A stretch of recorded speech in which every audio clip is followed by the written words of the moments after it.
Hey guys, we're back!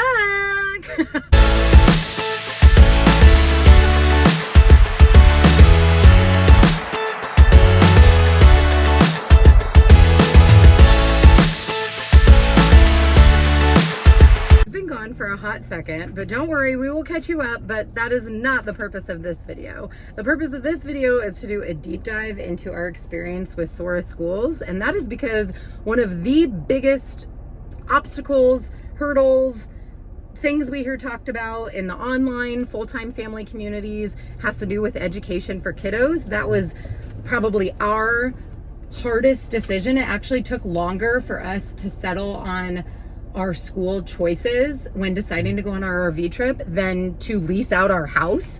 Like, it was the biggest decision that we made. It was the missing part because we already had jobs that could be done remotely. And it really came down to, could we rent the house, which we felt like we could. We had to do it. But then we also had to have a solution for homeschooling. We had tried homeschooling a few years earlier and it didn't go so well. So I think we were both really nervous about finding a solution for all three kids. Yeah, and I felt confident with our elementary school kiddos. They're just very easygoing, and even though one of our kiddos is outside the box and was in kindergarten when the pandemic hit, so there was a little bit of like catching up to do, I just felt really confident, and they're like two peas in a pod, so I felt like I could manage that with the travel, with running my business. But I was not confident about our oldest, our middle schooler. We're very similar. I was worried about us butting heads. I was worried about the time and energy of doing all three at such different ages, and I was introducing new math concepts that even we were probably rusty on. That I was like algebra, my own preparation to get ready to support her. And so this was our missing link for doing full-time travel, and you really, as the leader of our lifestyle change, you also then became the initial researcher of the solution. So how did you find Sora, and what did the online landscape look like, if you remember? Yeah, so I think it's actually more crowded than I probably anticipated, but I started doing some research online and trying to find out solutions. I had done this years ago when we tried to homeschool, and I had found a curriculum that we thought we would enjoy, and it proved to be way too difficult to implement, I think.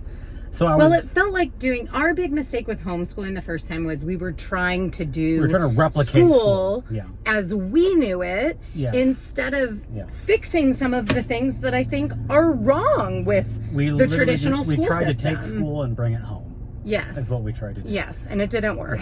So I spent some time online just trying to find a solution, and felt like I had gotten pretty good at trying to solve some other problems that we were trying to solve with finding help with things, and just went to Google, honestly, and started searching around and trying to find something that made sense. I was really broad with my searches because I didn't know what to look for. Honestly, I don't know that I knew that there was online private schools until I started searching around and found Sora. Especially at the middle school level. So when you look online, you're going to find that they have an A+ rating on Niche, that it is one of the top online schools in America. But we want to bring to you our story and sort of an honest review of our experience with Sora Schools, because ultimately it is what we decided on for our family. We did enroll. Our oldest daughter just finished 6th grade, which Sora offers 6th through 12th. So it's accredited, which was something we were really looking for. It's flexible. It's kind of like more like a college schedule in terms of like these block schedules where they're not online, from 8 to 3, which was what a lot of people were doing in response to the pandemic. But that made us worried about her being on the computer for 8 consecutive hours. But at the same time, it's not totally do-it-yourself online school, which is also a really common option. But then they have no engagement with a live teacher every day and no peer group and friends, and our kiddo's really social. So we want to sort of, like I said, tell you about our experiences with Sora so that you can figure out if it might work for your family too. So I remember you found Sora, you brought it up, you started kind of forwarding me these emails from their admissions people. We went to, I think, 3 admissions events. One was very open house, kind of meet the admissions team, get your questions answered, learn about what I like to call the Sora lingo, which there's a little bit of a learning curve in terms of like, they call classes expeditions. And there's a reason for that, because it's not like your traditional class. They call their teachers experts, which again, makes sense, but there is this learning curve of sort of like understanding what's going on. And they don't have your traditional like semesters. They do 6-week cycles, again, in sort of this block college like scheduling. And they're only doing like 3 expeditions or classes at a time. So they're really getting involved. And that was what we started to learn about, is like, what is the structure of this school? Is this a school that just is, you know, she just signs up and she goes to school? Yeah, or just like gets recorded videos and does tests. Yeah. And it's not like that at all. They don't do traditional grading. They don't do traditional tests or tests at all. They do what's called project-based learning. And so in each of these expeditions, they're working towards some type of project. It could be, what did she do this past year? She did like an entire comic book. She did, she wrote poetry. Yep. She's done, oh my gosh, so many, like the plant project and cooking projects, but all of these different things are showing comprehension. Like, did she learn the concepts? And so we're at these admissions meetings, it's all totally abstract. Like, they're telling us this and we're like, that sounds good. Yeah. But there were still some dots that had to be connected, which is why we kept going. I think that's why we kept going back to them. We just kept saying, is this really that cool? like, let's go back.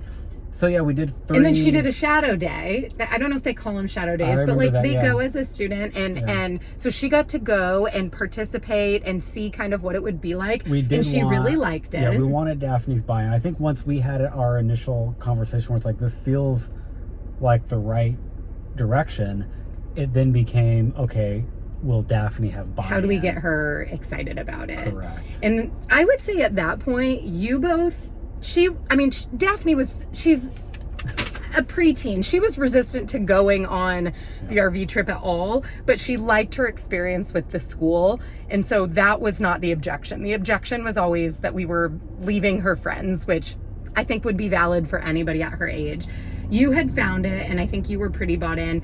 And my hesitations early on were that she does really well in traditional school. So I kept having this narrative of like, is this so far different from what she's used to? And if she's used to doing really well, is she going to be set up to do well here? And I remember we went to that 3rd admissions event, and it was with their head of school. I remember this. Yeah, I remember talking to him and telling him like, here's my hesitation. And I remember him, and I made a comment about how our daughter and I are very similar, and I also did really well in school, and I got A's, and I thrived, and so are we going to be messing up? And he makes some comment about, well, how did that work out for you? And mind you, we had kind of introduced ourselves, so he knew that we were both business owners and very entrepreneurial.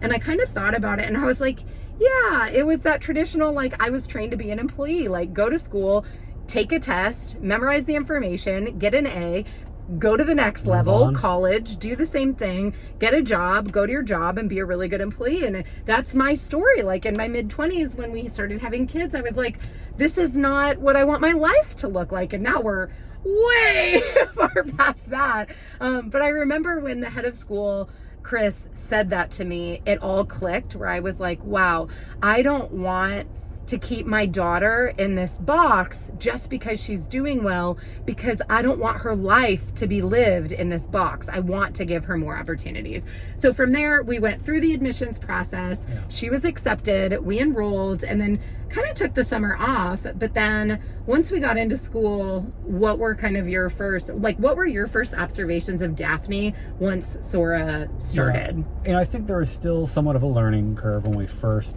started school and first went back to school, and obviously we still had work, and then the younger two, which were homeschooling. So it was a lot of, okay, did you sign up for it? Did you show up for it? Building the schedule, making sure that Daphne was aware of her schedule. But it was very practical, because she was learning tools that we use. It's all done on Google Workspace. How to manage a calendar, how to manage your time, how to show up on time. Yep. You got to show up early just in case there's an issue with the internet. Zoom, how to reset passwords, how to check your email. And like, these things were foreign. We ran into all these But like issues. in a week.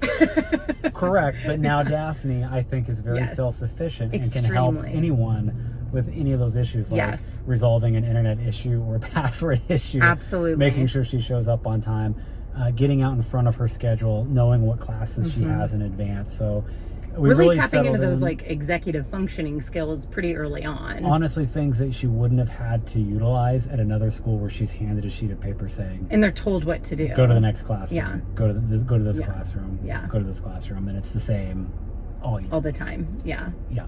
So early on, a little bit of learning curve, but also really exciting to see her start to engage with her classmates around the country and do school really differently. I mean, the things that she was doing and We were talking about, jealous. the books she was reading, and then she was doing, I want to say something with philosophy where she was questioning things. And you're Well, just, they do stuff with like, she was in something about AI. And so she was serving us about like, how does our generation feel about AI, and is it ethical? And That's yeah, what I there's all remember, the these ethical different, question, yeah, the expedition. So, like I said, Sora is accredited, which means if she does decide to go to college, we won't have some crazy hoops, I think, to maybe jump through with that. But it is not your traditional, I go to math and then I go to science and then I go to English. These expeditions are topics, and most of them are interdisciplinary, which I love because I never really experienced that until college. And I remember thinking in college, like, this is so practical. Like, this is what the real world is actually like. So we've loved her experts, the concept of expeditions. The 6-week cycles really seem to flow very nicely, and there's always a little bit of time off in between. And I love the schedule for our lifestyle. One of the big things that I noticed early on that I was most surprised by was the sense of community that Sora builds. It was kind of secondary for us to her education, which maybe it shouldn't have been, considering, that leaving her friends behind was the big trigger. But for we us, knew it was going to be something. yeah, there was the RV trip, end of July, beginning of August, like pre-Sora, and then after school started when we left on our trip. And that was when she got happy again. Like, she was pleasant to be around. She wasn't so mad at us. And Sora uses an app called Heartbeat.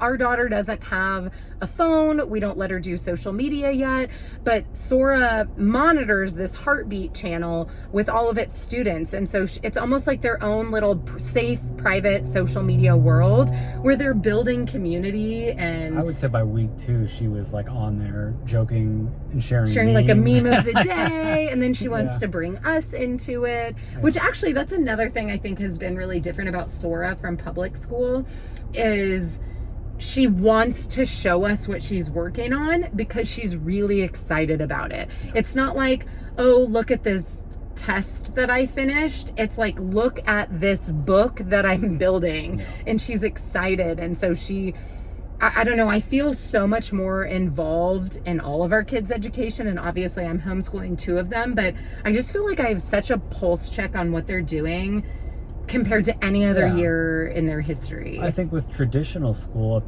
as parents, we're usually focused on what the end result was.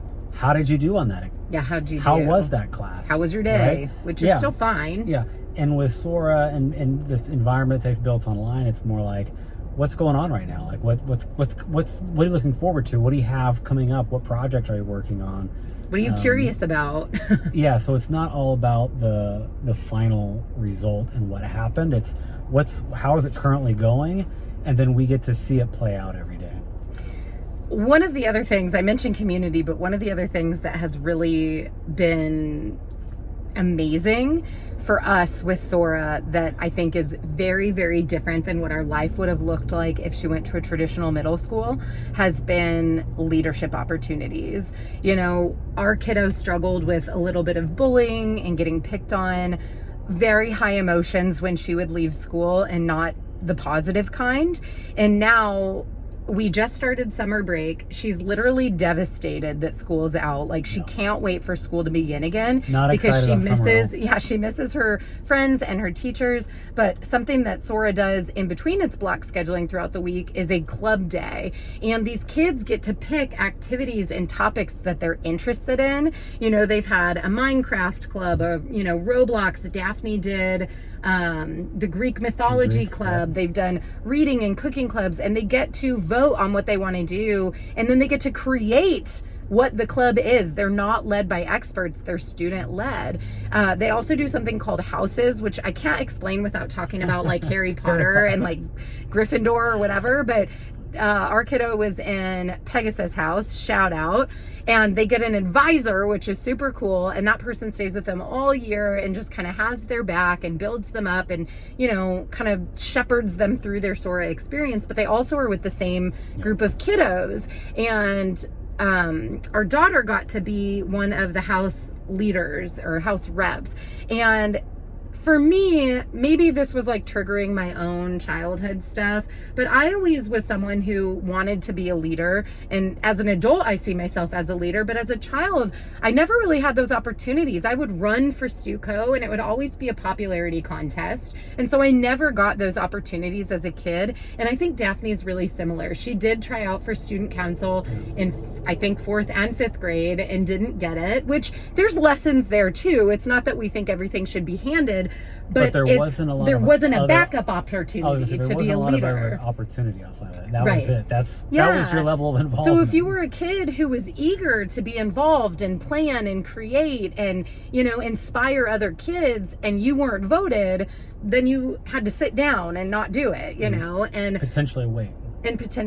And Sora has, and they actually did still do elections at Sora, but there's so many other opportunities for these kids to shine and be seen. And I will just say, as a parent, yes, we chose Sora because of the education, but the self-esteem and confidence that it has given our kiddo to tap into things that she loves, and she is a leader. She is a people person. She loves to plan events. She loves to bring people together and to have like admissions tap her to meet new prospective kids. Like that gets her really excited because she's really good at it. And if I could summarize our experience in one sentence, it's that it gives your student an opportunity to get better at what they're already good at and explore their interests and really become more of who they are. And it's why I'm so passionate about the school and why I've chosen to get involved also, because I want to see more of that in my kid.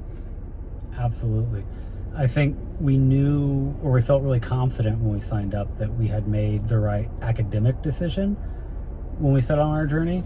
And of course, because we were still new to it, both the concept but also the school, we didn't know if it was going to be a long-term decision, whether we really were living on the road or not. Yeah, we kind of, and I agree. Yeah, I think with what we've learned now and watched her grow and have, like she said, the level of engagement that she's been able to have, both through clubs and leadership and meeting new friends online. And actually, we've had the opportunity to meet some in person now across the country. Which is super fun. It feels like when and if our RV journey does end, that Sora will still be Daphne's school, and then potentially our younger two when they become junior age. Junior high. I agree. That's such a great perspective, because that is a big way that I think our relationship with the school has changed in just 1 year. Absolutely.